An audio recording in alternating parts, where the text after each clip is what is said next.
مرحبا ويعطيكم العافية. اليوم جايبت لكم وصفة كيكة المناسبات، طراوة وانتفاخ اسفنجية خيالية. وصفة مضمونة ومجربة والعيار بالكوب، يعني ما في تعقيدات. من وين عم تتابعوني؟ يلا نبلش. أول شي راح نخلط المواد الجافة. بالبداية في عنا 3 أكواب من الطحين، هون طحين متعدد الاستخدامات، نص كوب من نشاء الذرة، ملعقة كبيرة بيكنج باودر. نخلط هدول المكونات مع بعضهم. خطوة ضرورية، لازم ننخل المواد الجافة ليصيروا خفيفين مثل الغيمة. وهلا بنجي للمواد السائلة. في عنا 7 حبات من البيض هون أحجامهم كبيرة. البيض باردين طالعين من الثلاجة. بنضيف عليهم ملعقتين صغار من الفانيلا، ممكن نستخدم البودرة أو السائل على حسب المتوفر. ملعقة كبيرة خل أبيض، رشة صغيرة ملح. نخفق شوي وبنضيفها على الخفاق الكهربائي، وبنضيف فوقهم كوبين إلا ربع من السكر، يعني كوب و3/4، وكوب واحد من المي. ملعقة كبيرة محسن كيك. وبننخل المواد الجافة مرة تانية لحتى نضمن انه ما فيه اي تكتلات والخليط يطلع معنا ناعم وكريمي. السر هون نخفق كتير منيح لحتى الخليط يصير ابيض وفاتح ويتضاعف الحجم، يعني يطلع مثل الكريمة على اعلى سرعة. تقريبا بدها 7-8 دقايق وبتصير بهذا الشكل وبهذا القوام.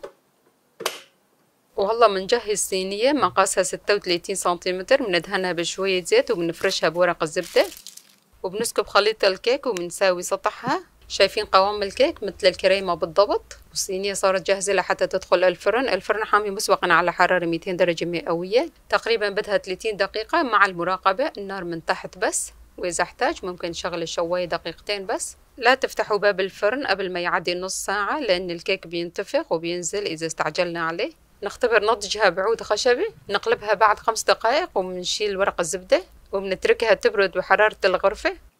وبهالأثناء بدنا نحضر الجناش. علبة قشطة أو 200 ملي من كريمة سائلة. بنضيف فوقهم 200 غرام من الشوكولا، ممكن نستخدم أي نوعية متوفرة عنا، الداكن أو الحليب على حسب ما بنحب. بندوبها على النار وممكن بالميكروويف. شايفين الشوكولا داب مع الكريمة والقوام صار ناعم ولامع. نتركها تبرد بحرارة الغرفة. وهلا راح نحضر الكريمة. بنحتاج ل 400 مللتر من المية الباردة كتير. بنضيف فوقهم 300 غرام من الكريمة، كريمة البودرة يعني كريم شانتيه، وبنخفق الكريمة مع المي لمدة 3 دقائق والقوام بصير بهذا الشكل. شايفين الكريمة؟ هذا هو القوام يلي بدنا اياه، كريمة متماسكة.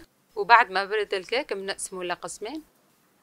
بنحط أول طبقة من الكيك وممكن نسقيها بالحليب أو عصير الأناناس، وبنحط طبقة من الكريمة وبنفردها، ومنحط قسم الثاني من الكيك ومنغلفها كاملا بالكريمة، ومنضيف الجناش ومنرتب شكلها مثل ما واضح عليكم. طبعا التزيين اختياري، أنا زينته بهذا الشكل. سكر ملون، فستق حلبي، شوكولا، ومنبردها بالثلاجة تقريبا ساعة ومنقدمها على حسب رغبتنا. شايفين الشكل؟ ما شاء الله طلع شي فخم. وهيك يا غوالي صار عنا كيك المناسبات الاسفنجي الجاهز. شوفوا الجمال، الطراوة، الارتفاع، اللمعة يلي بتفتح النفس. والله الوصفة بتبيض الوجه قدام ضيوفك وبتخلي مناسباتك أحلى وأجمل. وإذا عجبكم الوصفة لا تنسوا تدعموني باللايك واشتركوا بالقناة وفعلوا زر الجرس ليوصلكم كل جديد من مطبخي، وشاركوا الفيديو مع أصحابكم لحتى تكبر عائلتنا أكتر وأكتر. بتمنى لكم كل الخير والفرح، وبشوفكم فيديو الجاي مع وصفة أطيب وألذ. بتمنى وصفة اليوم نالت إعجابكم، وانتظروني بوصفة جديدة. مع السلامة، في أمان الله.